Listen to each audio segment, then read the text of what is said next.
did something today. Okay. How did he turn? I'm not saying I'm going to rule the world 17. or I'm going to change the world, but I guarantee that I will spark the brain that will change the world. And that's our job.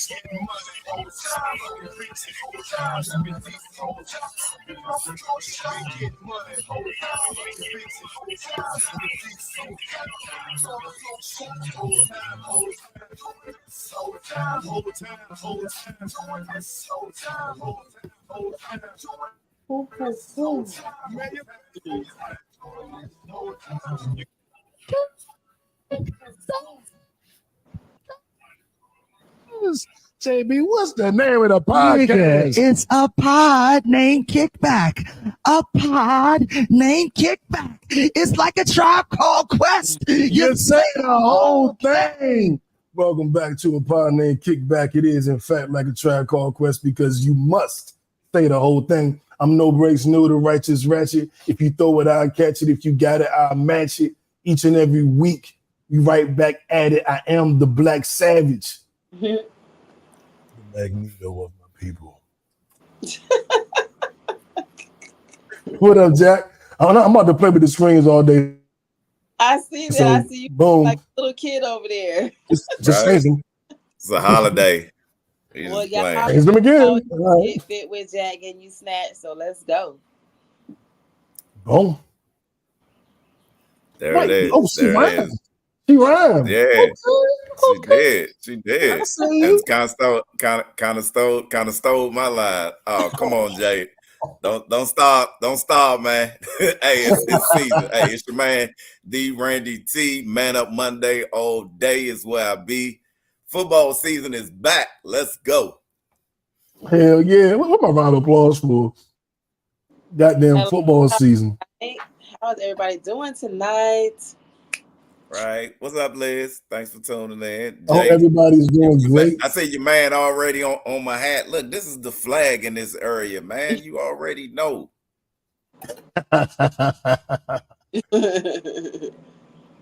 Oh man, what up? Hey, I got love for them. I got love for the Steelers too. Big KC, what it do, man?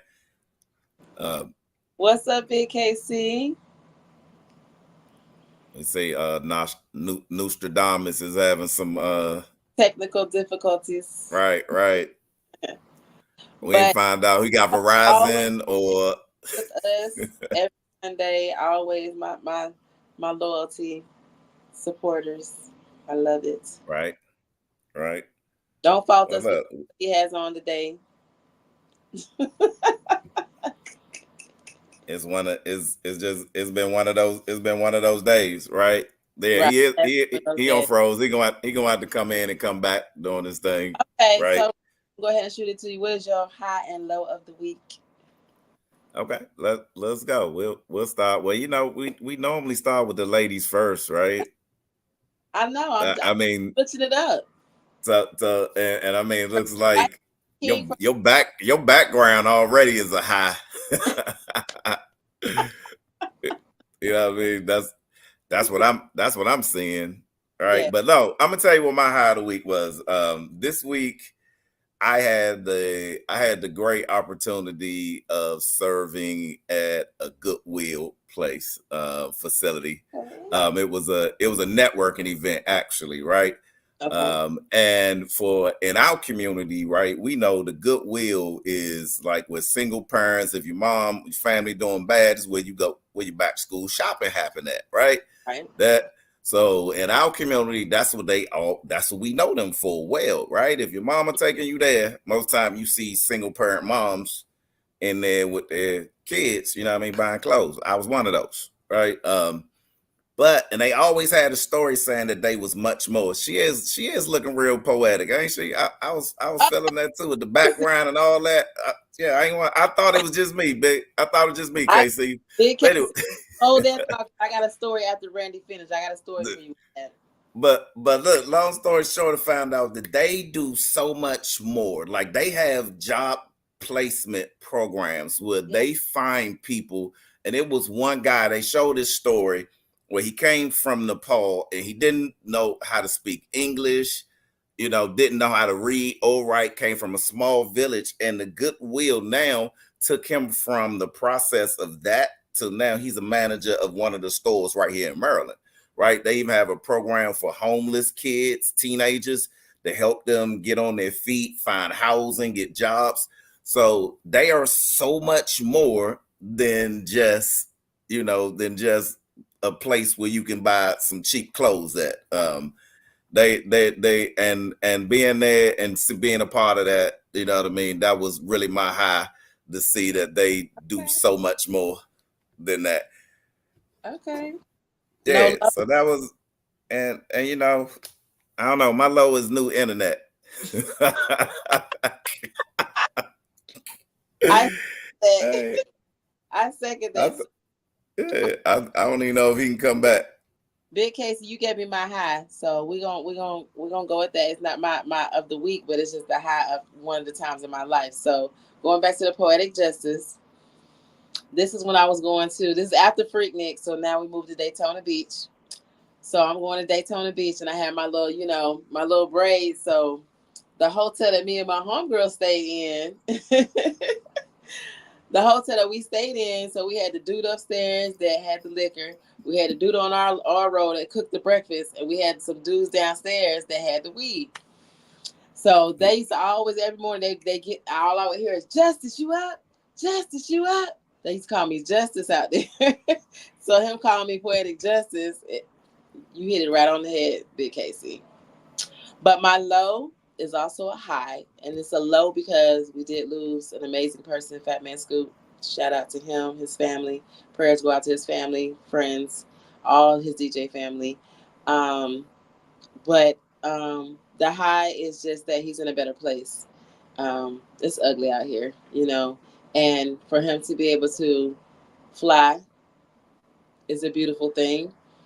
For him to be able to have contributed all the things he did in the industry with so many artists, so many people, like his voice was legendary. Like if you heard his voice in the club, you already know that shit was popping. That shit was hot. Like that was the shit. It got you, So yeah, new needs to get some new. All right. Need a new internet provider. Right. Yeah. Right. Yeah, for sure. He's supposed to be on duty. He can't even change the banner at the end, across the bottom of us. We can't do nothing. Lord Jesus, he don't get to tell his. Hey man, look, that was his. That was his. His high was when he was here for a minute, and now he gone. Look, let me look at something. And it's low. Look, we moving on now. And look, we ain't gonna have the viral story of the week. The viral story. He wanted this one. We might gonna have to skip that one and come back because he wanted that one real. He wanted that one real bad. But look, we gonna skip to the Chick-fil-A one. Let's talk about that. All right. If y'all hadn't heard, Chick-fil-A, and this happened in Maryland somewhere, and I'm surprised I hadn't seen this on the news yet, right? But on his receipt, the Chick-fil-A, the customer service rep or whoever on the counter, they wrote monkey on the receipt and it was a black man, okay? And of course, it wasn't a black teenager who wrote monkey on this man receipt. The man name was Marquise. Can Marquise sound like monkey? I mean, in this area, people with accents. Some people say it's a stretch. I don't know. But there's a big protest been going on about. Oh, he watching. New watching. It been a big protest going on about. Man, come back. What you mean you watching? Like a protest going on about they should fire this teenager, right? So they want. He's fucked up. Yeah, they want the young man to be fired because he put monkey on the receipt and then said over the microphone, "Monkey, your order is ready." Did he say it over the microphone? They said when he called for his order, that's what he said. Wow. And now it's an uproar about it because people are they're demanding that the young man be fired. Well, the gentleman who got the receipt, who was called the monkey, is saying that, and the owner is saying, he's a young man, he made a mistake, he won't fire him. But yeah, it's pretty big. It's going on now. It's pretty viral about this young man being fired. I don't know, was it a mistake or? Can I ask a simple question? What? Was it just a bad handwriting? Like, did he try to spell Marquise and it says monkey? No. Nah, the receipt, it clearly says monkey. Okay, I'm sorry. Yeah. Y'all, I'm sorry, but wow. Okay. I mean, racism is real. It's still real. So Right. Oh, look who back. Uh-oh. Yeah, he did. He spelled, he did. He spelled monkey. And that's my thing is that I don't, and the only reason I give pause to this story is for one reason, in fact, that Chick-fil-A as a franchise has the most vigorous process for franchise ownership that is out of any franchise that's out there, period. Like, you can be a billionaire, and you can step to Chick-fil-A and they like, we don't really care. Like, you gonna pass our test before we let you open one of these. So, I mean, with that being said, I feel like they have the leadership starts from the top down. So with that, you kind of think that they kind of hired, cause it was just a mistake. I think that's what I think. What nationality is the guy that called the other guy a monkey? They've been kind of withholding, a little bit. We got two news now. Hey, I don't know what to do. All right. Hey, we hear you working. AI bullshit going on.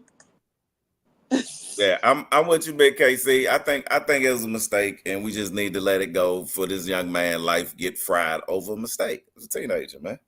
Yeah, yeah. Next story. Nah, we can't hear you no more. Whatever you just did, go back. They put Kim on my receipt. Y'all think there you go. I'm trying to figure out what mic to mute, what mic not to mute. Y'all can hear me now? Yes. I was saying that y'all think he typed monkey as a mistake? Nah, I mean, I think he thought he said. I mean, monkey, Marquise. Come on, I mean, I just know. If I'm a black man or a white man in America, and I don't hear you say your name properly, and I hear monkey, I got a double going on. Let me shut up. I'm a mute. Nah, you just you. It's two screens of you. Oh yeah. I'm not typing monkey. I'm not writing monkey. Out of all the things that's going, we in America. You know what I'm saying? We know what's going on in this country. I am not typing monkey. If I misunderstood you, I misunderstood you. I'm gonna ask for clarification. I am definitely not writing monkey on your cup to a black man. We're not gonna let that slide. We're not gonna let that slide in 2024. In 2024, with the racial climate we are in, a white man writes monkey on a cup to give to a black man, and we going, oh, he made a mistake. So he was a teenager. He was 17. He was 17 years old. You know what I was doing at 17? I was investing on Wall Street. I was investing in Nike, going to the New York Stock Exchange, getting awards and receiving awards for my brilliant ideas. At 17, Ain't no damn child. 17, Tupac had 3 albums out. Like, what are we talking about with 17? 17 is a child now? You called him legally, he is still a child legally. He is. He's still considered a teenager. That's all I'm saying. I ain't saying lock him up. Right. But you can be held accountable at 17. I don't think at 17 had babies. I mean, 17. He's a teenager. I'm not saying give him a pass. Right. I'm not saying give him a pass totally. I might have came in late. I thought I heard you say give him a pass. I might not have heard that. I'm saying the uproar that's happening now can be something that can change the trajectory over this young man's life over a mistake. Like, I hold him accountable, but he shouldn't be crucified. Well, I don't know how far I want things to go. I'm not saying a mistake as in, like, I don't know if it's a mistake that he meant to do it or it was a mistake as a misjudgment, right? That you just did. It was just bad judgment on your call to do that, and that was just the indication of your level of maturity, right? That's I disagree with that because we got grown folks with the tiki torches. We got Donald Trump. We got people storming the Capitol. These are decisions, and sometimes it can be bad judgment, but sometimes you make a decision. You made a decision. And there are consequences to every decision. Every decision you make in this world, you're going to get a penalty or reward. The definition of justice is penalty or reward. So whatever decision you make, you deserve your penalty or your reward. Now, I am not trying to say destroy this kid's life, ruin him, throw him away. There's no redeeming value in him. He's 17. He can grow out of that. He can become a productive citizen, or he can become the leader of the KKK. And that's what I'm saying. Don't take that off the board. I disagree with you 100%, Berg. Everything got to be serious. You call me a fucking monkey, it's serious. What the fuck y'all talking about? Okay. I'm so confused. If I'm a black man and you call me a monkey, that's serious. How was that like? What's the joke in it? Somebody help me out. I'm lost. There's no joke. Nobody joking. Nobody joking, man. You know what I mean? Everything is relative, right? I didn't say get a man a pass. All I was saying is that I don't think the mistake, whether it was intentional or not, that it should crucify this young man and change the whole trajectory of his life from this incident. That's all I'm saying. I don't even believe it would, to be honest. We in America, white people don't really get punished for racist shit. I know, but it's kind of going viral now, right? So locally, it should go viral. Locally, it's gonna have an effect. It's people who doing that every day in Georgia, and it should go viral. Does that mean it's okay? No, I'm not saying these people are raping women all over the country. So should we not arrest this one rapist because other people are doing it? Come on now, that's not. I'm just saying, real jump right there. If it's more than one person doing it, don't punish one person. To sexual No, assault. I know. It's I'm with Big KC now. You just got too serious. It's the premise of it. If whatever you do, you deserve a penalty or a reward for it. Now, I'm not saying ruin his life. He is 17, so I agree with you there. We're going to acknowledge it. The punishment should fit the crime. Yes.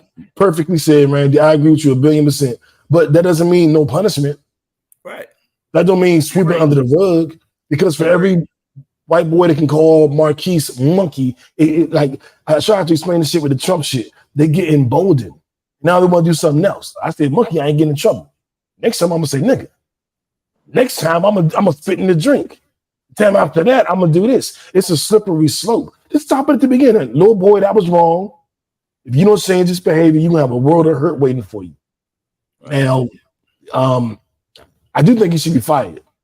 I think you lose your job and you learn from it. You're 17. That Chick-fil-A job wasn't gonna be your whole life. Lose your job. It could have been. Learn from that goddamn mistake. Yeah, don't make it again. White Calvin in his neighborhood, and Chick-fil-A was his. Well, then he need to go to McDonald's. You know what I'm saying? But I personally feel like he should be fired. I am not boycotting Chick-fil-A because I'm getting to the point where I get tired of banning people and cancel culture. We're not canceling Chick-fil-A. I'm not fucking with Chick-fil-A for the foreseeable future. Plus they changed their chicken. We know that their chicken isn't healthy I'm gonna get anymore. me a Miss Get chicken Fit with Jack. burrito You know their tomorrow. chicken is 100% pure. Monday, yeah. Their chicken isn't 100% pure. They added. Remember that we did a whole article story on it on what they added, the preservatives they added to their chicken. Now it's not 100% chicken We anymore. saw that now. So They're not not only is it 100%. unhealthy What chicken, up, but they're allowing racists to work there. So I'm all for Chick-fil-A. I am not organizing. I am not asking you to do it. I'm not asking nobody else to do it. I'm a black man with principle. You put monkey on my cup, you need to get fired. If you don't feel the need to be fired, then I'm not fucking with you or your establishment. But why does the whole organization Chick-fil-A has to suffer? Like, because they refuse to fire him. If I'm with Hold you, people accountable. We in the car. I can't. You won't stop me by the Fire drive-thru him. and let me Fire get a chicken. him. I can't get a chicken I gave you the sandwich answer. nowhere. That's the answer. He called a black man a monkey. Fire him. Fire him. You call me a monkey, you fired. And don't buy Chick-fil-A no more. I didn't say that. You said that. No, if you don't fire him, cook your own food anyway. Cook your own food. That's what I do. Get fit. Half the time.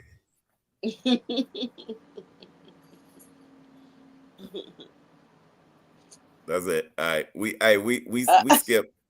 Right. Oh, he froze. He froze again. Like right when he made that face too. Perfect one. The perfect still shot. Right.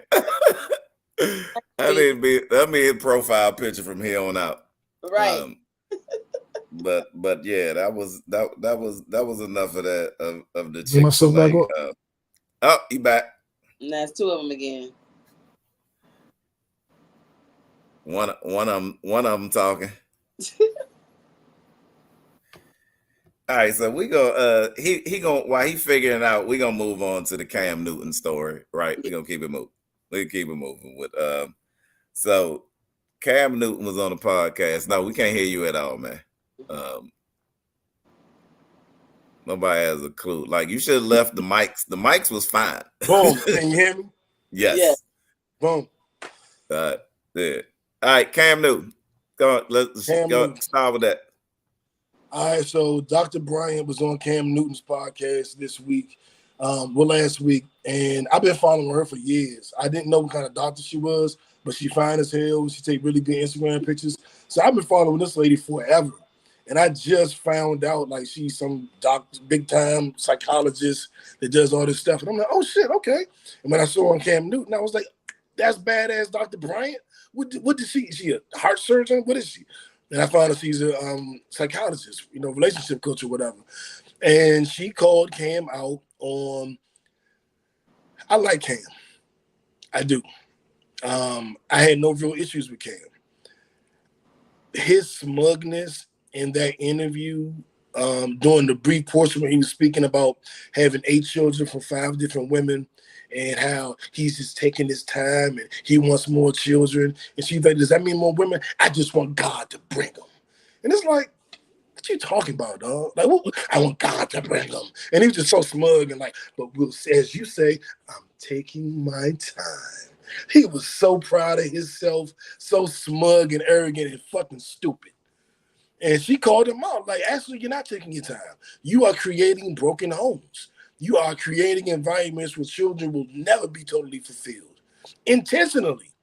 And you're saying you want to do it more. And you see nothing wrong with it. And he was like, I'm not doing, yeah, you are. Because you are intentionally creating a world where the father will not be in the house.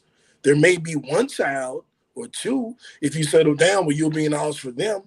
But you're creating a world where that can't exist. And I couldn't agree with her more. I do think it's not just only men do it. I think Joey Chavis, the young lady who had a baby with Bow Wow, Future, and now Trayvon Diggs, I think she's doing the same thing intentionally. I think they're all doing it intentionally for whatever reason. But I thought she made a hell of a point. And I don't want to dog Cam, but he just sounded stupid in that interview.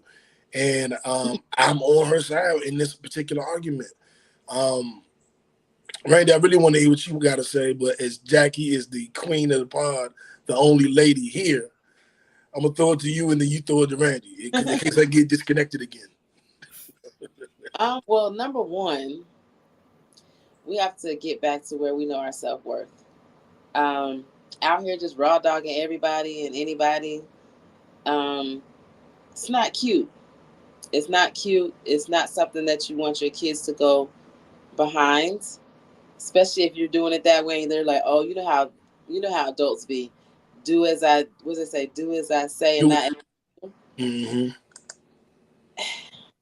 We all grew up on that, but still, it's just you still mimic it, still look at what their morals are and what they do, stuff like that. So as far as her saying broken homes, yes, of course, there's no possible way. I don't care how Nick Cannon, all that money that they have, there's no possible way you can make time and spend time with all of the kids. Somebody's going to miss out on Christmas, birthdays, something.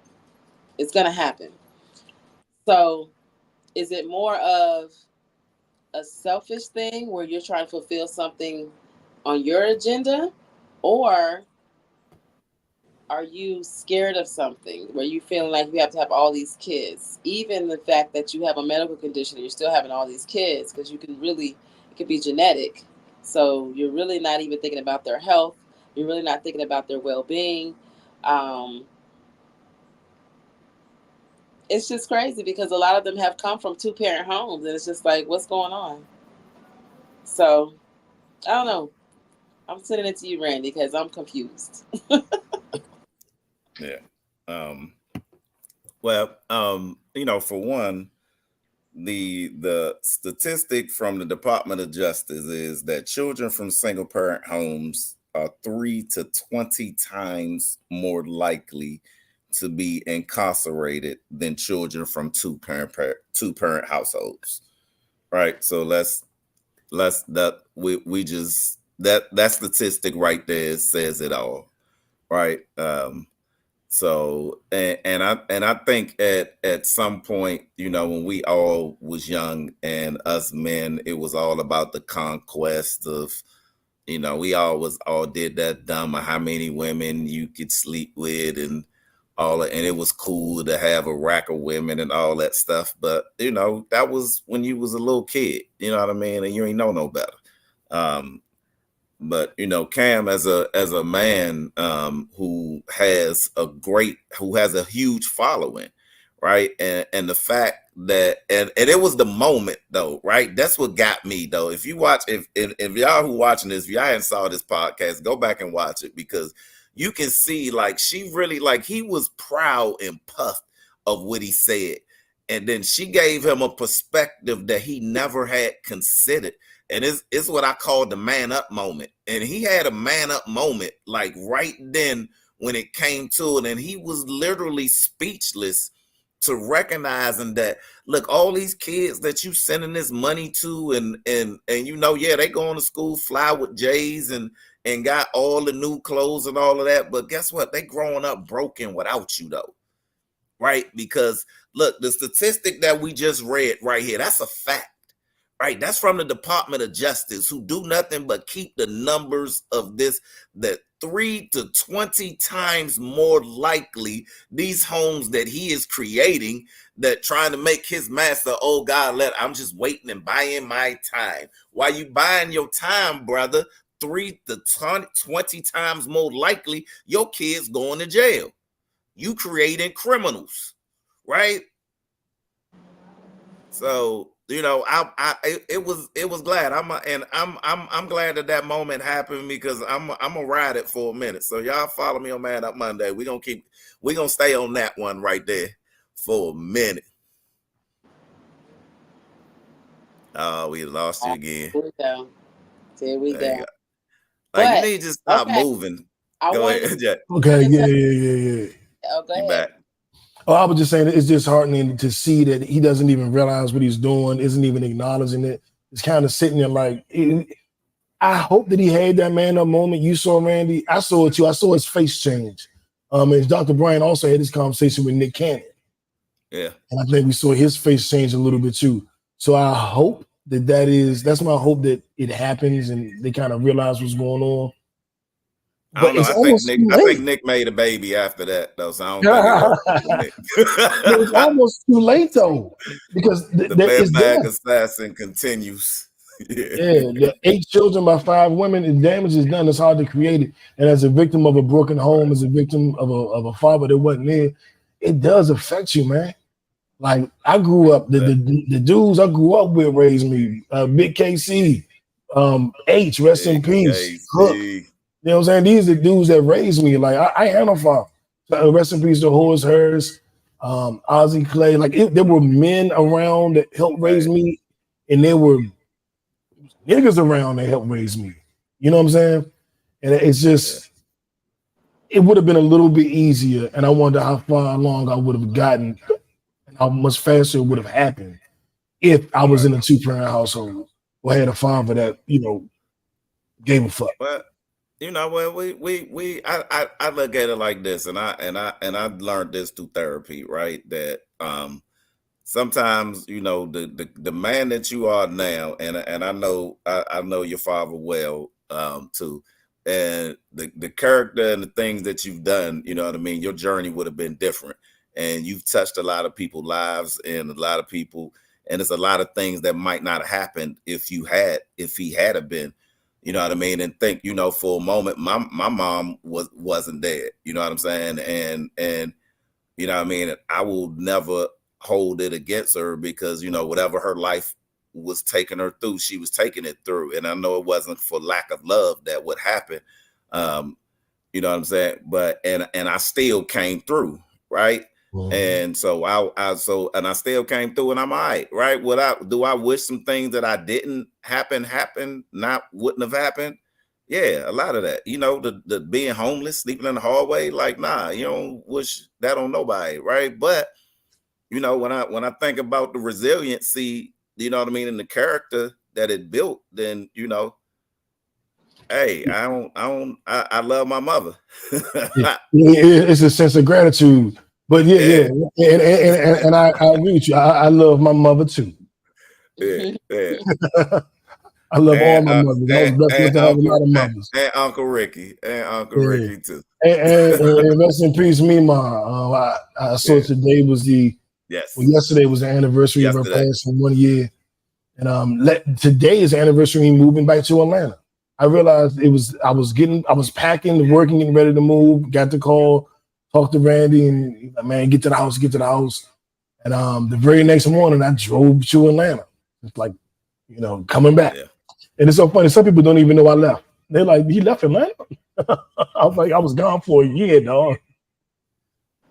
Oh, no. You got to hit that banner real quick, sir. Yeah. Oh, see, Jackie is on point. I don't even know. We want a Bible story. We just did All right. So, are we closing that one out? Y'all ready to move on? Yeah. We done with that. So our Kickback Conversation podcast, I thought this was real interesting because there's a person, you know, of course, that loves podcasting, that gave up music to do well, I don't know if I gave it up to do it, but I fell more in love with podcasting than I did with music. You know, at that point in my life, I thought I was gonna be a rapper. I never thought I'd be anything different. I dropped like 12 albums, like 12 mixtapes. I was on beats. I did it as much as I could do it. I didn't make it. And this year, I am putting out my greatest misses. That's what I'm calling it. You know, man, I got the greatest hits collection. I got my greatest misses collection. And I am putting that out this year in November, because when I used to rap, I used to put out most of my product in the fourth quarter in November, and I would just call that shit November. But having said all that, podcast money. This is something that I've been watching, following, and in love with. I'm gonna give you 5 deals that have happened in 2024 and why I take podcasting so fucking serious. Do I have an echo? A little bit. Slightly. Yeah. I know what it is. I'm gonna close this out and just hope I don't need it again. I'm gonna say these numbers to y'all, and I'm gonna get you. This is why you're gonna understand how much I love this shit. What up, Clarissa? Hey, Clarissa. Dak. You late. Shepherd. We'll talk about this after the show. Get her, Randy. Get her. But she might be a little bit mad at me. I've been on my focus. But love you, Clarissa. You know I do. Dax Shepard. I don't even know who the fuck this is. Me either. Signed an $80 million podcast deal. The Kelsey brothers. On blast. You made the crawl being late. The Kelsey brothers, who I've watched their podcast. Well, I watched clips. Never really felt compelled to watch a whole episode except the one that had Shannon Sharpe on. $100 million over 3 years. I'm like, wait a minute, dog. Yeah. Smartness. And Kelsey got a job at ESPN, you know, when they fired RG3 too, you know, right after they hired him. But Commanders did him the same way. So yeah. But go ahead. We digress. $100 million for the Kelsey brothers. Yeah, $100 million for Smartless. I don't even know what the hell Smartless is. I know some people who are Smartless, but I ain't never heard of no Smartless podcast. And then Alice Cooper, Miss Call Her Daddy, who invented the phrase for the Gok 2000 or Gok 3000, which explains her level of oral sex expertise, which I'm not mad at all. No, that was some much needed information that the world. She made the world a better place with that information. I absolutely agree. Talk to him, man. She contributed to mankind. Go ahead. To the evolution. 125 million. She might deserve more, man. Because if the ladies are listening to her and y'all are, following suit, man, she might deserve more. But she got 125 million. And then the king of all podcasting. No, not me. I know a lot of y'all watching like, oh no, not me, guys. The king of all podcasting, not Joe Budden, not him either. Joe Rogan. In a 3-year. I mean, he made podcasting. He made podcasting a thing for real. Like, I'm trying to say it out loud. He brought it to the masses. You can't say it. Use your words. 150 million for 3 years. Yeah. I don't know, that's it's almost 80 million a year to do what we doing. This is why I said, all right, look, starting today, y'all, we're gonna take this podcast thing seriously. We're gonna get some professional pictures that Randy been asking about. We're gonna get Jackie to I ain't gonna say what we talked about before that episode, Jackie. We can get you to do that more. And I'm gonna do what I gotta do to fix this internet. We're gonna do everything. Because it's $250 million out there. It's no way we shouldn't be in that, man. Yeah. If they're getting 250, we should get like 1 million. Can we get 3 million, $1 million a piece? Can we get $1 million a piece? I bet we do that shit. Jay Lou be back every week. Jay Lou be like, hey, what's up, everybody? Brittany be back. Gonna get him off. Clarissa be trying to be on the episode. I have an opinion, dude. Bring me on the episode. Berg will be like, hey, I want to talk. But I just think that's phenomenal. The money had dried up in podcasting. Because I know back when me and JB was going heavy, we had the merch lines. We had the t-shirts and the mugs and the pandemic masks instead of Name Kickback. And we made, a little bit of money, saying we had our Patreon popping. There was a little bit of money. And I mean, compared to a lot of podcasts, that was still a little bit of money. Yeah. But compared to 250 million, that's athlete money. And we can do it. We got we got the fitness expert, we got Man Up Monday, we got the Righteous Ratchet. We can cover every basis, dog. Like we're not gonna take a hiatus, but going into the fall and winter, y'all gonna see some changes with this podcast. It's way too much talent, way too much information, way too much knowledge between us three that we about to set this shit up because can't nobody do what we can do. What we can do, if we are getting people healthy physically, getting them healthy mentally, and making them smile at the same damn time. Yeah. Oh, that's our new tagline.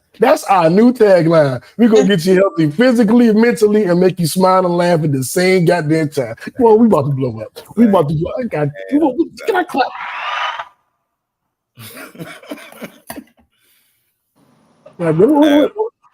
We did tell her, Carissa. She did. I believe in conspicuous consumption. Really? If you have it, flaunt it. Really?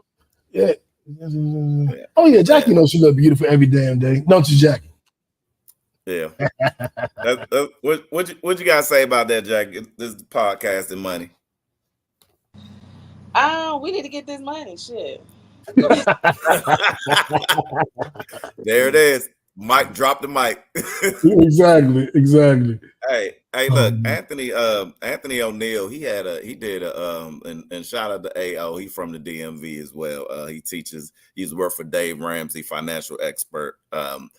And he did a master class on YouTube not too long ago about how to earn money on podcasts. And it's funny, I took this class. I told you I shared some stuff with you the day after I took it with him. And he said, he saw this coming. As he said, what's happening now is that, and this happened during the pandemic, that companies are, instead of hiring marketing companies, they're using influencers now.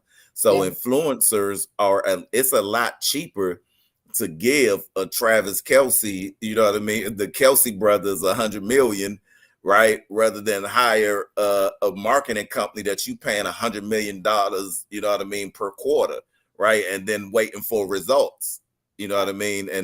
And is so essentially it's costing companies half the price, right? In their marketing budget to just let influencers do the work.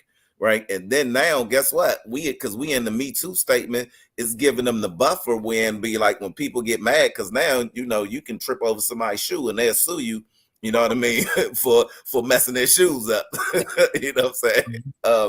Right. So now if you get marketing, if you move the remarketing and you get your influencers to get people to purchase your products, then guess what? Now, when it go wrong, they'd be like, hey, it was New who told you to drink that soda. It was a power man Kickback who told you to wear that hat. It wasn't. That's what they doing. Very interesting. I'm glad you brought that up, Randy. Okay. But hey, let's not have a final word on this. I'm gonna move to the next topic. But we gonna promote them like hell for the hundo, for the $100 million. Yeah, I did. I told $100 million of y'all to go buy it. Yeah, and if something goes wrong, I'm just gonna tell them straight up. I got a $3 million umbrella. If you try to sue me, I'm good. Exactly. I'm good. So y'all, I'm looking for my drop. I'm out. Just letting y'all know. And anybody worried about being sued and you don't know what an umbrella is, hit me up and DM me. I'll tell you about that too. I'm gonna stick beside him. Now let's get into our what the fuck story of the week, and we get into this podcast money though. Thank you for everybody that's tuned in. You're helping us get there when the Patreon episodes start. We love y'all.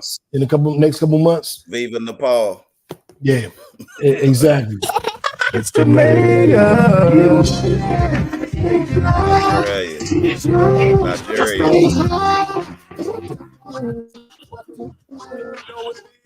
The Netherlands. Now listen to this shit. The crime. A jury found Caden Smith guilty of murder and several other charges in the shooting on the south side of Indianapolis. A Metro police officer found the bodies of 3 men in October of 2021, including Michael James Jr., who you see right here in these pictures. They also found the bodies of Abdullah Mubarak and Joseph Thomas. Investigators later identified Smith as a suspect through his communication with the victims before the shooting. They believe he took them to a field to show them how a Glock switch worked before killing them.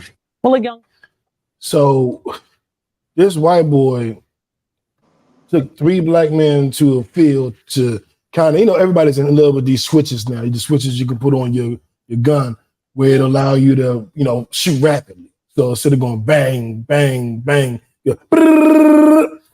and he took him to the field to let me show you how it's amazing. This shit is crazy. And he killed him once he got him in the field. And this, I'm always going to bring it back to this because I think it's a slippery slope. And I do just how I think. That's why you can't get away with writing monkey on my cup, because it empowers you to go to the next level and then the next level and then the next level. That's why it all must be stopped. if you have the freedom to say monkey, you got the freedom to say nigga, you got the freedom to storm the Capitol, and you kind of got the freedom to kill. If you can kill a cop on the Capitol, you can kill a couple black men, a couple monkeys. If you can do all that, and that's why I'm such a stickler. And also sometimes like I know Berger didn't agree with me, but that's all a part of it. You let it's like we used to make the joke: you give a woman, you give her an inch she want a foot, give a foot she want a mile, give her a rope she want to be a goddamn cowgirl. And that was like the old adage about if you let her take a little bit, they'll take everything. If you let these racist motherfuckers get a little bit, look at the little teeny bit of empowerment Trump gave them when he ran the second time, when he actually won. That empowerment led to like more hate crimes than we've seen in the history of this country back before Jim Crow. And if he gets back in office, it's going to be even more. They're already talking about if he loses, they storming again. It's already out there. They're not going to accept anything but a victory. They got laws. The Supreme Court has given Trump clemency. I'm going to throw it to you, Randy, I'm telling you, it's all tied together. I do not separate it. And I think that the naivete in it is when people try to separate it. This white boy, why would he think he could take 3 black men to the field and kill them and get away with it? Why did 3 black men go with him in the field? That's my question. That's a whole other question. But people got white friends. People date white men and women.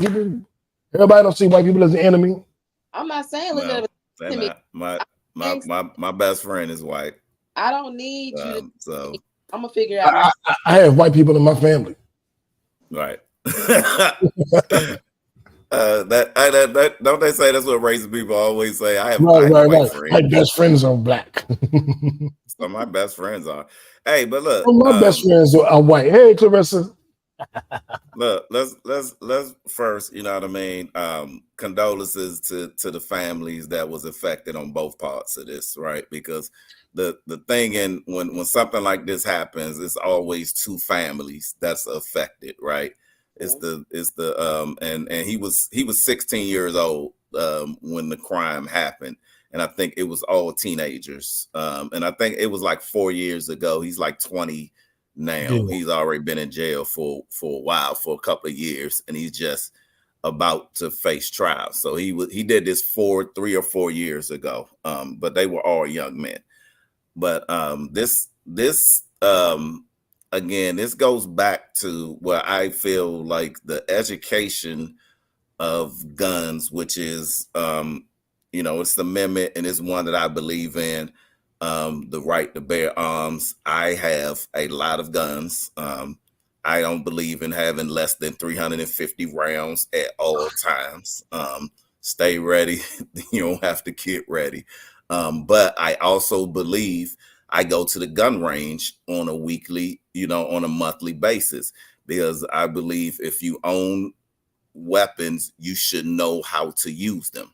Right. And you should be familiar with them. It's not something you just go and buy it like it's a broom and put it in the closet. When something happens, you pull it out and sweep the floor. No. You talking about the white boy that killed the 3 black men? We still on that. Right. I'm still on that. I'm getting there. So yes, that's what we talking about. Right. So I have 3 guns and I have a lot of ammunition. Like what? But listen, my point is that it is about the education of weaponry, right? And if the parents and people have, and it's up to the parents and us to have the responsibility of educating and having the education about weapons, that the weapons should not be able to get into a young person's hand. This was a teenager who shouldn't have had a gun in the first place. Right. And then something tragic happened with young, immature men, teenagers with a gun, with a Glock, a gun that shoots 15 times and has no safety.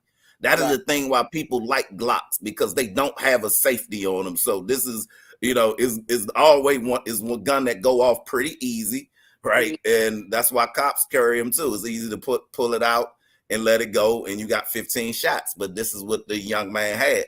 So, and I always believe a lot of times and it's not always the case, but in most gun crimes, I think if the level of education went up, and I think us as the parents and the leaders of the community have to bear that responsibility that those young men should have. And I question where were the fathers of both parties. I'm not condoning that. What the young man did was wrong, and again, and whatever punishment that he faces, that he should be punished to the fullest extent of the law. But however that ends, that's how it should end. But the way that we prevent tragedies of like this of reoccurring, that we're not talking about 4 other young men again, that this happening, is that we have to have the parents to take the responsibility to educate your kids about guns. And if you are a gun owner, you know what I mean? I'm lost. Take the responsibility that, like, my gun is in a gun safe, right? And the ones that's not in a gun safe, they if you're racist, if you're racist and you want to kill somebody, you'll get a gun from somewhere. Like, we can talk about gun laws. We can talk about gun laws, but you'll just get an illegal gun. The point is, it was a racist white boy that lured 3 black men to a field and murdered them. I don't know if this is about it. Well, his parents shouldn't have had him have a gun. Like, the root of the issue is the racism, because he'll get a gun from somebody. And racism is a learned behavior. Nobody is born now, racist. That is a fact. That is racism is a learned behavior. So if we're talking about learned behaviors, the same people that where he learned that behavior from should have been the protectors of him not being able to get his hands on a weapon. But they wouldn't do that. If you're teaching racism in your household, you're not teaching nonviolence too. They don't. It's not an oxymoron household. So the point is, if they're teaching racism, they're not going to teach don't shoot your gun. They're teaching shoot. That's why I keep bringing it back to this Trump shit, because that's the speech they're doing. The Make America Great Again. They are, remember the Proud Boys, stand back, stand down, and everybody's like, oh, no, what does that mean? We know what the fuck it mean. It means don't hurt anybody. Be cool right now. You fucking up my election. But he's teaching that. He's spitting. He's using their verbiage. He's talking their language, and they feel empowered. Right, and they feel empowered by him, and that's why we have that, and that's why I keep speaking out against it. That's why all that niggas talk about we made money on the show. Oh, I don't do none of that shit. We see what he's doing. We see who he's empowering. You disagree, Jackie? No, I'm just listening to y'all. Y'all always go to this Trump thing. I'm just listening. Right now, now, 5, 6, 7 years ago, that wasn't what it was about. It wasn't about that. But I none of us have ever lived in a country where the Capitol was stormed until Trump. None of us have lived in a country where where Twitter is now, what Twitter is, until Trump. None of us have lived in a country where they're saying they're going to murder people if the election doesn't go the way they want, until Trump. And it's like, you can keep trying to belittle it and make it smaller than what it is, and that'll be your downfall. You know what I'm saying? Because I see what's going on. We got a Supreme Court topic coming up right now. It's directly attributed to what Trump did to this, how he packed the Supreme Court. That's one of our topics today. So we can keep pretending like, oh, Trump is making a boogeyman. Nah, nigga, I see what he's doing. I just want the right person right in the office to do what they're supposed to do and make some changes. Changes definitely need to be made. And I see Berger say niggas die every day, but he's especially more outrageous than murder that's happening in this community. I mean, I guess that's a perspective to have. Whenever a white boy kills 3 black people, it upsets me. I don't know how that doesn't affect you, but I guess we different. I love black people.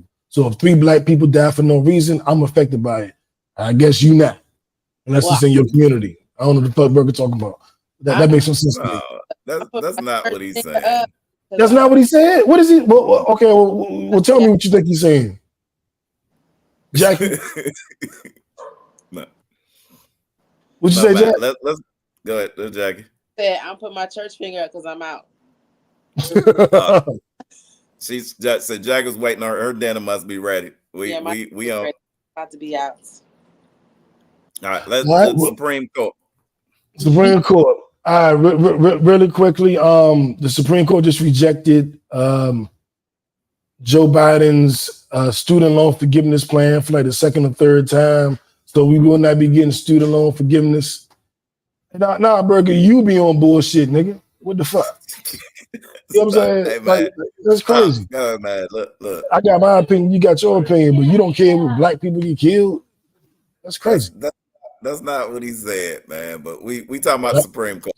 Let's go. Yeah, he literally said niggas get killed every day, B. Like, that's what he said. You know what I'm saying?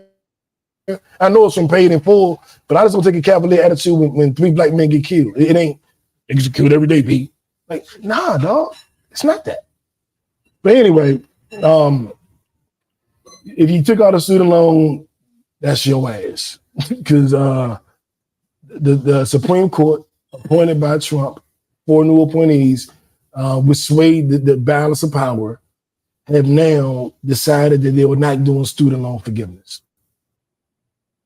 So, have at it what you will. Don't blame Biden for it. Don't blame Kamala Harris for it. Put it where the actual blame actually belongs.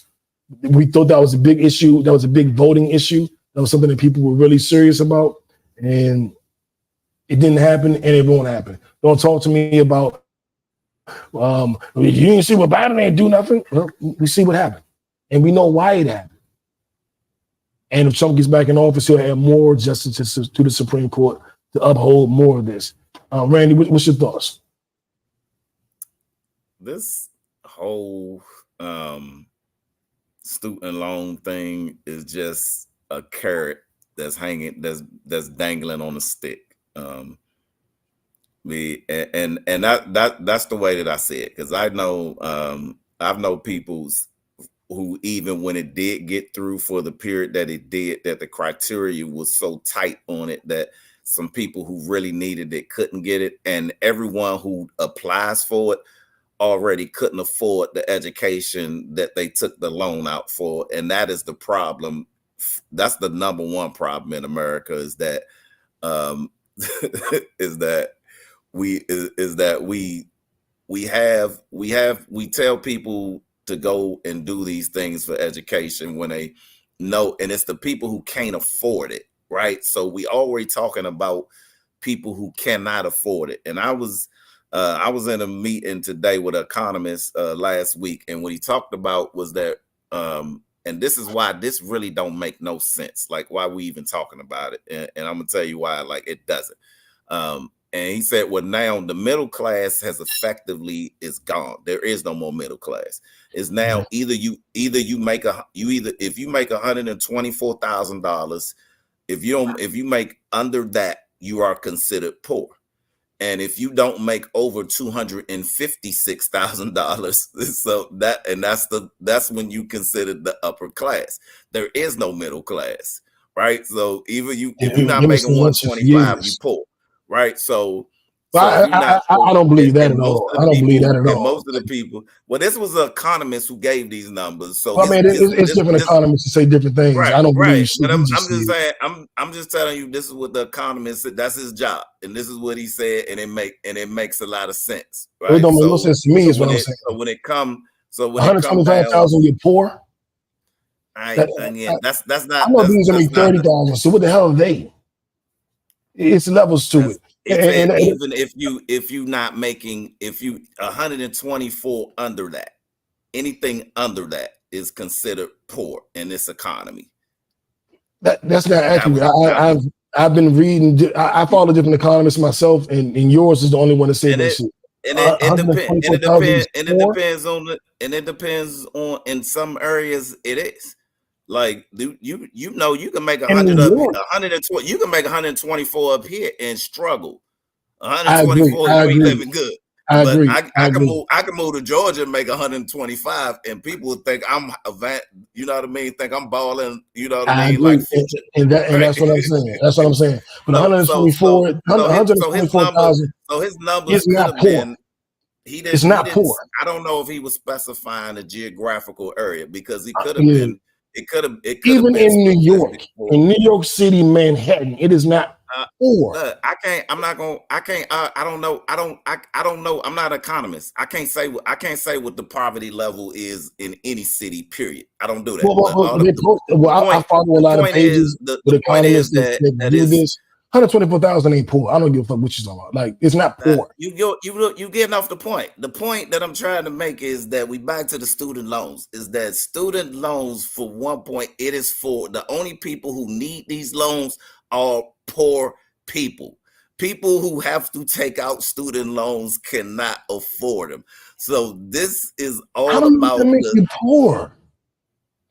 How does what make you $60,000 a year? Like, you can be middle class and not afford it. Well, I guess if you go by the notion there is no middle class, right? Then I guess there's no middle class. But you're what's not the middle? poor. What's the middle? What's the middle class? What's the middle? What and what do they say the middle class is? What's the level for middle class? Middle class as of I studied it in Georgia. I don't remember the national numbers, but in Georgia it was like if you're making it was upper middle class and lower middle class. And if you were at about 50,000, you were lower middle class. If you were above, I think 75,000, you were upper middle class. And that was only when I did that study. It was when I got a raise, and I was like, "Oh shit, I'm rich." So this was like a couple years ago, of course. But 125,000, 24,000, no matter where you live, you're not poor. You know what I'm saying? It's saying that's really what you said. And it's not. It's considered. When you consider poverty, when you say what is poverty, what is the definition of poverty? When you consider the definition of what poverty is, that is geographically considered whatever the median income level is of that specific area and whatever the GDP is in that area. So the economic numbers are based on that's what a poverty level is determined, right? So it's not a blanket.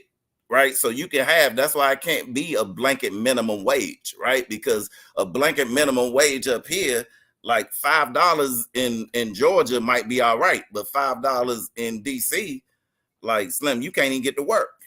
Right. So yeah, and the United States, so we just saying on the definition of hold on, let me read it to you. The U.S. Department of Health and Human Services did a census in 2024. If you are an individual person making less than 30,000, you are considered poor in the United States. You are considered to be in poverty. If you're an individual person making more than 30,000, then you're not poverty. You're not in poverty. You're not poor. I don't agree with that wholeheartedly. That is the number, but I think if you're making 30,000, goddamn, that's kind of poor. You know what I'm saying? But that's minimum wage. That's $5 an hour. No, that's $15 an hour. It's $15 an hour. But here's the thing too: is that 40,000 is lower middle class.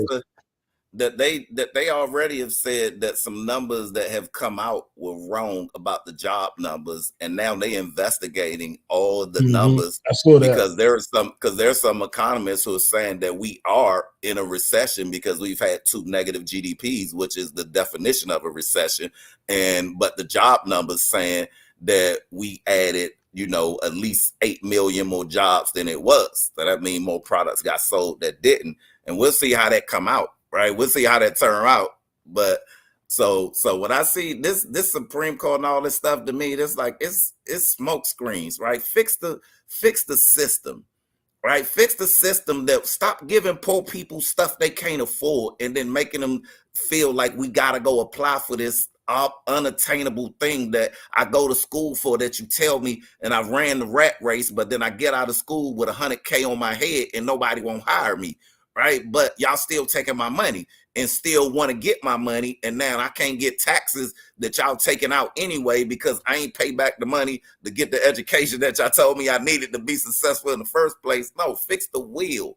Like this, whether we stop giving the loan is putting a band-aid on the problem. So I don't like it. Mean that this whole case means nothing to me. It's something that I think that both parties right now, especially during a political time, it is a carrot on the stick, and I don't believe nothing nobody say about it at any political season. Get outside of that, and we'll see what's really happening, right? So you don't like the idea of student loans? No, I think education should be affordable. I think education should be affordable, but it's not. So we have to deal with the reality. The reality is it's not. The reality is in the United States, like 40,000 a year right now. Right. So the reality is, and I don't believe that you have to go to college to be successful, But the reality I is, don't if either. you would like to go to college, then if you're not making like 3, 4, 500,000 a year, if you're not rich, college is becoming unaffordable. So people are doing student loans. Everybody I know took out a fucking student loan. My man father played for the Redskins. He still had a student loan. You know what I'm saying? Like, these are millionaires. College is expensive. So to act like only poor people need student loans is bullshit. There are wealthy people, rich people that are taking out student loans. And some people are against that. Some people are angry about it. Well, y'all rich. Why you need a student loan? Who the fuck want to pay $60,000 a year? And if you go to an Ivy League school, that's $100,000 a year. I'm rich, but I don't want to pay that. No, I'm spending my money on that. I know people who their college was paid in full before. Oh, I don't know anybody. I've never met anyone whose college was paid in full by their parents. But and would be appalled of trying to fill out some financial aid forms. Like, they don't even want to waste the time to be like, I need to talk to somebody about something. No, that's a particular number, because I mean, let's think about it. If Harvard is $140,000 a year, that means if you're only spending that on college, you have to be clearing like $1 million a year. Okay, and that's not middle class. Right, that's not middle class. That's my fucking point. So don't act like 100,000 is poor. That's no Republican talking points. In the real world, 100,000 going to Harvard. 100,000 you can't make 100,000, 124 and pay for a kid to go to Harvard. My point is, you can't make 500,000 and pay for a kid to go to Harvard either. That's my point. Yeah, you can. You can't spend damn near over a quarter of your earnings on just college, because then they got food when they get to college. Then they got clothes when they get there. They still got books. And regardless if you got other children, regardless of what your rent is, my point is what you're saying is a Republican speaking point, which I think is total bullshit. You cannot be a middle class or even have a little bit of bread and send a kid to a college that's over $100,000 a year. Like, if you make $1 million a year, you're getting half of that in taxes. So then you have 500,000, and then whatever you pay taxes. Well, that's a good point too.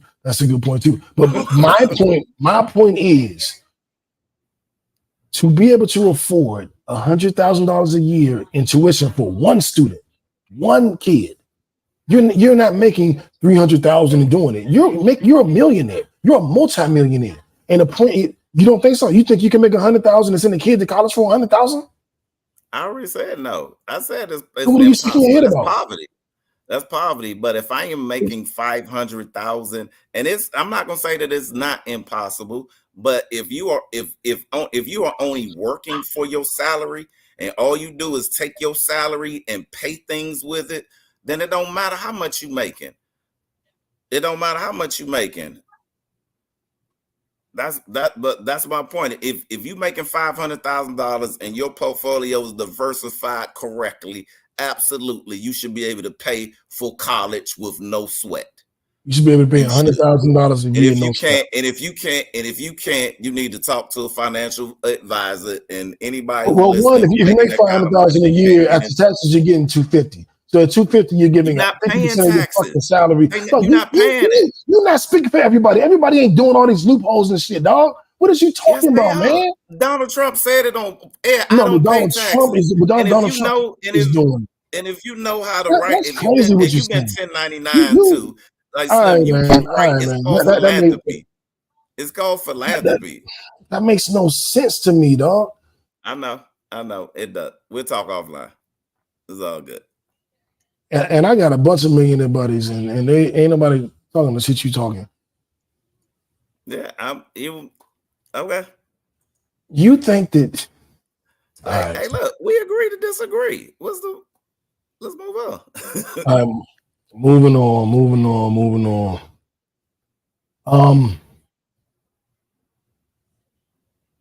Okay. All right. Now, I did not watch this. Absolutely. But this looks very interesting. It's not in the UN's.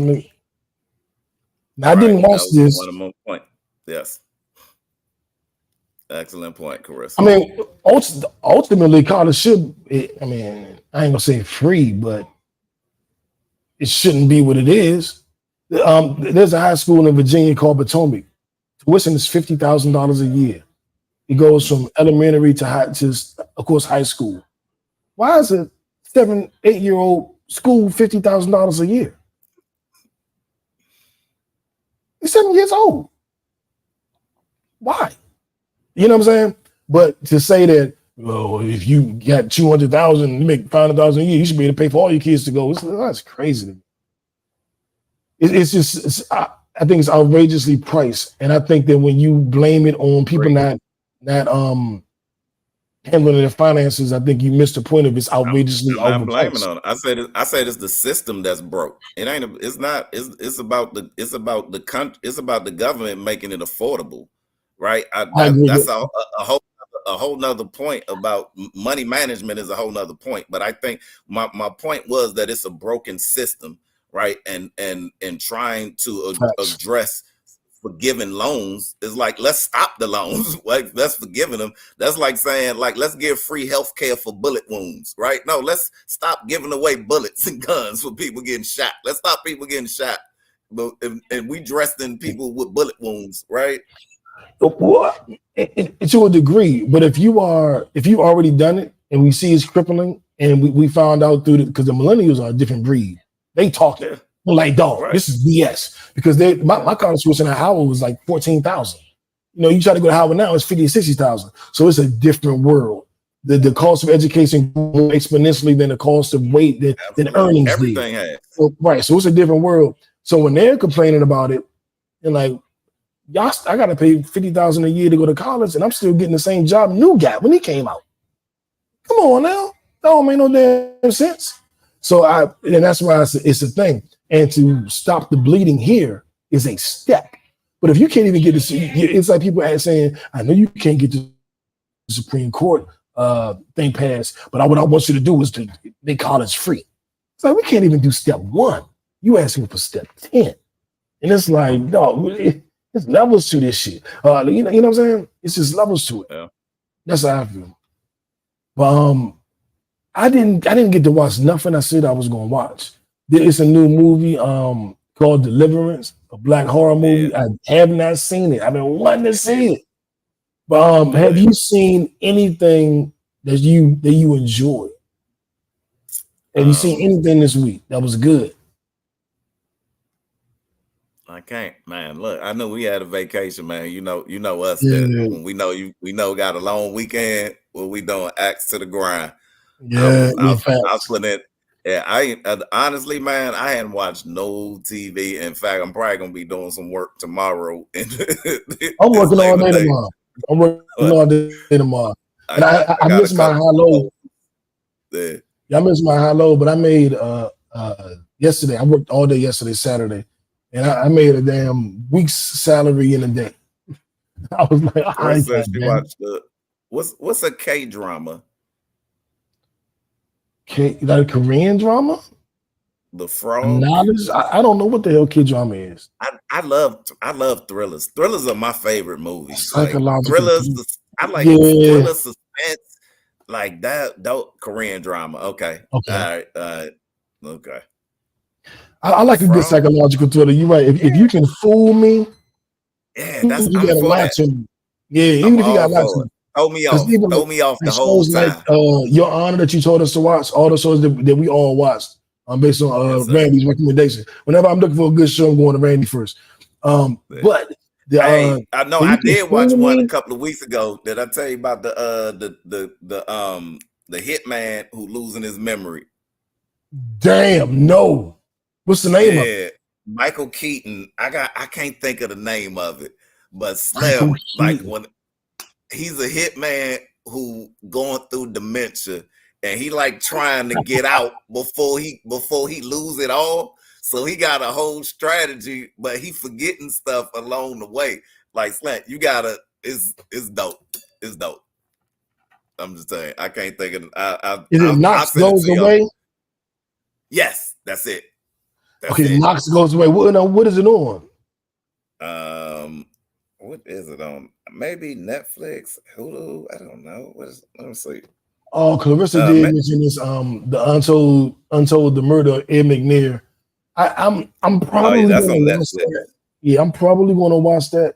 I want to watch the new Halle Berry, Mark on Wahlberg Cinemax. movie too. It's on Max. It's on Max. Okay, it's on Max. Oh, perfect. Yeah. Have you heard about the Halle Berry, Mark Wahlberg movie where they're like spies or some shit? Yeah, I tried to. I watched You a like little it? bit of it, and yeah, But, it just wasn't. okay. And Okay. I ain't finished. I couldn't finish it. I tried twice. And I couldn't. If you say that, then I don't know if I'm watching. Because I'm a Halle Berry fan, so I try to get through it. But you know, I was one. Yeah, Untold Murder. Yeah. I still got to finish A Man Apart. A Man in Full. What is it? What's it called? A Man in Full, A Man Apart. Yeah, Man Apart. Yeah, I got like 1 or 2 episodes of that left. I want to finish that. I want to get. Man, I don't have time, right? Like he's crazy. Is that's like? Hey, I'm telling you though, A Man Apart. I believe like crazy rich white man. Like I think Jerry Jones is probably like that in real life. I feel like that's be Jerry Jones. That would be him. Cause he don't give a F about nothing.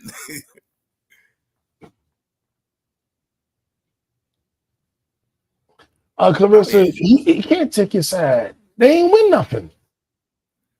I mean, that's the best combo that they've had. They've not had a quarterback. She's saying in the history of football on any team. Oh, in football. Yeah, Randy want to take his side. We like, I don't know if I can do that one. I don't know if I can do that, Clarissa. That was they were a hell of a combo, quarterback running back combo. All right, we gotta think who like that was. I can't say Joe Montana, Roger Craig, Troy Aikman, Emmitt Smith. Yeah, I can't because they Warner, Marshall Faulk. Because they didn't win anything, they can't be considered the greatest, right, in the history. Peyton Manning, Edgerrin James. They can be considered one of the greatest combos, but they can't be the GOAT because they didn't win a ring. So, and unfortunately, we qualify winners with jewelry. Right? I remember that 1 yard, one I show. Was so mad. I was rooting for him. Leaned out for him. I remember too, because you know who made the tackle? London Fletcher, who became one of our greatest, and he claimed us as he loved being Washington so much. He don't even claim them. He retired his number here, right there. But hey, you should be super loyal. I remember that Super Bowl. They had a great team, but they was playing. That was the greatest show on turf, though, that they lost to. Oh yeah, so about 1 yard. 1 yard. 1 yard. 1 yard. London. It wasn't like they got blown out. Hey, look, that is, and if you show that tackle, that is the art form of how you wrap a open. He got him. He got him. You can it is a textbook open field tackle, and your man reaching out for that joint. Yeah, I still remember it like it was yesterday, man. Yeah, that was a great. But they were a great combo, man. I mean, I don't think Tennessee had a quarterback since Steve McNair for real. Alcorn State, Steve McNair. Yep. HBCU. That's the last time Alcorn State was famous for anything. Right. Did anybody else come out of Alcorn State except Steve McNair? I think Clarissa. Just Clarissa. Okay. that's so correct. She from Tennessee. I see. Yeah, so Clarissa, you got to stick with Tennessee. She was asking me about different teams and who she should go with. I think you got to stick with Tennessee. Yeah, the love is there, the loyalty is there. I was a Cowboy fan when we was 1-15. You just stick with your team. Like Randy been a Commanders fan through all the ups and downs. You just stick with your team, and you wait for them to come back. You don't look for another good combo. You stick with your team. My Cowboys ain't won nothing. It's like a marriage, Clarissa. Yeah, like you don't like me sometimes, but we don't get divorced, right? Exactly. My Cowboys ain't won nothing in 30 years. That's my team, though. Yeah, you know what I'm saying? Y'all have had some of the greatest regular season quarterbacks, you know, In the history. Like y'all don't find y'all regular season quarterbacks be like they be the GOAT of regular Amazing. season. Yeah. Get to the playoffs and turn from a GOAT into a damn Right. tournament. Yeah, like man, look, Romo and Dak, like they light it up. Light Like it up. they throwing for 4,040 touchdowns every year. 4K, You 40 get to the touchdowns. playoffs and 4 picks every game. Womp womp. It's so deflating. Dak look like he lose his nuts soon as he come out the tunnel. First Soon quarter, every as. game, Dak look. I was like, I don't know what happened. Like he like a whole different dude in the playoffs. Him and Romo, you know a pick six coming. You know a pick six coming. Not an interception, a pick six. The saddest thing that Romo ever did, and I've never felt bad for a Cowboy in my whole life. That fumble snap. Oh my! When he was standing there holding his helmet, dude. Like like Slim, like that moment, right? That is the only time in my life that I ever felt bad for any Cowboy ever. I couldn't even watch it. It was like when Opie died on the like with somebody in a movie you don't want to watch it. I can't watch it. But I sat there. I was at an event. One of my buddies had been. I don't know if he rented it out or not, but it was only us there. It was like 15 of us, all rappers, all DC rappers. We all decided to get together and watch the game playoffs that Sunday. And we got there, or Saturday, whatever it was, and we were watching the game. I was the only Cowboy fan there. And when that snap got fumbled, because I was talking trash like, a field goal. It's only a field goal. I told you we was going to win. I told you we was going to win. And he fumbled that snap. Everybody looked at me like, oh. And there was nothing I could say. I said, I'm gone. I'm ready to go. I see y'all. You saying for the second game? No, I'm not. I'm gone. I can't believe this shit. But this is our last Sunday without football. So next Sunday, Randy, we're gonna have the NFL back. We'll get into our predictions and our thoughts on the games and how everything going the season next week. The WNBA. I already got my tickets. I'm already. Who y'all playing? Who y'all playing? The Giants. Y'all should win that. We're gonna see what we got. We're gonna see what we got. We got Cleveland. That's gonna be a tough one. But I'm like, if we're gonna do something. Cleveland that was number one defense. I think next year. Y'all was 2. I think they was 1. I think y'all we was a number 1 offense. So all right, Cowboys, show up. Like CD got his money. CD got his money. Hey, look, I hope he don't follow Dak there, because Dak. All I'm saying is that Dak won more when he wasn't getting paid. That's all I'm saying. Well, last year he was number 2 in MVP vote. That was his best season ever, and that was after he got his money. So his best season was last year. What you gonna do this year, Dak? I almost don't even want him to. I don't care if he have a good season, because we see him doing playoff. It don't matter. Y'all if y'all get in backwards, y'all can get in 8 and 9. Long he need a playoff win. you know who about to take the title away from Dak? Although what I don't like, because answer my question real quick. Do you know who about to take that title from Dak as greatest regular season quarterback that does nothing in the playoffs? You know who about to take it? Kirk Cousins. Lamar Jackson. Oh no. He way younger than that. Got more playoff wins than him. He way younger than him. Though. He got way more pressure. Only 26. But he got more pressure. Lamar got 2 MVPs. He's 27. But he got 2 league MVPs. He got more league MVPs than he got playoff wins. Come on now. At 26. At 26. But 2 MVPs, and what he got 2-3 playoff wins. He just turned 27. Dak is 30. Dak will be 32 this year. Dak has never been considered as good as Lamar Jackson. It's a different scale. No, and he not. It's a different scale. You're a 2-time MVP that ain't made it to a Super Bowl yet. At 26, and he's still learning. I guarantee Lamar will get at least 2 Super Bowls. Answer this question. Name another 2-time MVP that never been to a Super Bowl. At 27? In their life. His career ain't over with though, so I can't. Maybe It it's doesn't that. matter. So we're not talking about careers over. We're talking about getting scrutiny. That career ain't over. Dak about to sign the 32 biggest contract in the at history of the 32. NFL. Listen to what I'm saying. Dak is about to sign the biggest contract in the history of the NFL. So his career ain't over either. Maybe. No, he Maybe. is. His career ain't over yet either. So it's not about career being over. It's about when they start questioning you.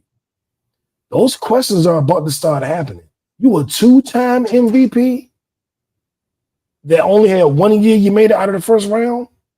Oh, they already questioning Lamar. The questions are already there. And my point is, it's about to intensify. You don't think it is? I mean, the older he get, yeah, absolutely. Yeah, every year that passes that he don't. And then now that, but again, they have not given him, like, he still has not had a true wide receiver since he's been there, right? So I'm like, y'all, like, his best wide receivers have been tight ends. Mark Andrews has been the number Who's one. Patrick Mahomes' best wide receiver last year? Travis Kelce. Weiss. Travis Kelce. Oh, but Travis Kelce ain't a regular tight end. Travis Kelce get wide receiver numbers. I'll make a bet with you. Baltimore's top receiver, both tight end, had a better regular season than Travis Kelce last year. So I don't want to hear it. Mark Andrews was he was hurt half the year. Then it was Isaiah Likely. Isaiah Likely was a number 2 tight end. No, you don't bet me nothing. You will lose. I'm telling you. We about to look it up. I'm just telling you, don't bet me nothing. You're gonna lose. Because Travis Kelce's numbers last season until the playoffs were pedestrian.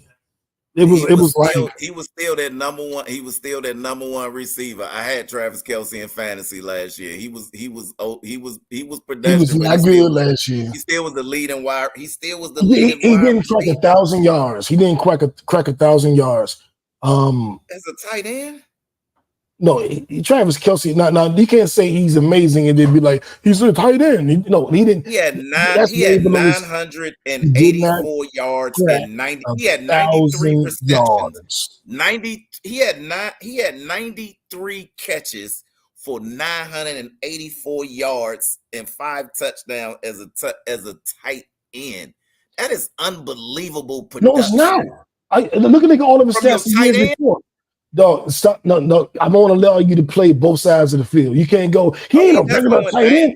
Hold up, you can't go. You can't go. He's not a regular tight end. He's Travis Kelce, and then go look at his numbers for a tight end. You can't do both. You can't talk about both sides of your mouth. Either he's Travis Kelce who had a down year, or he's a regular tight end who had a good year. You can't be both. His down year was still better.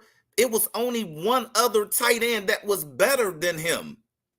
It was only, and that was Laporta. Other than that, like if let's look through his numbers. No, we're not comparing Travis Kelce.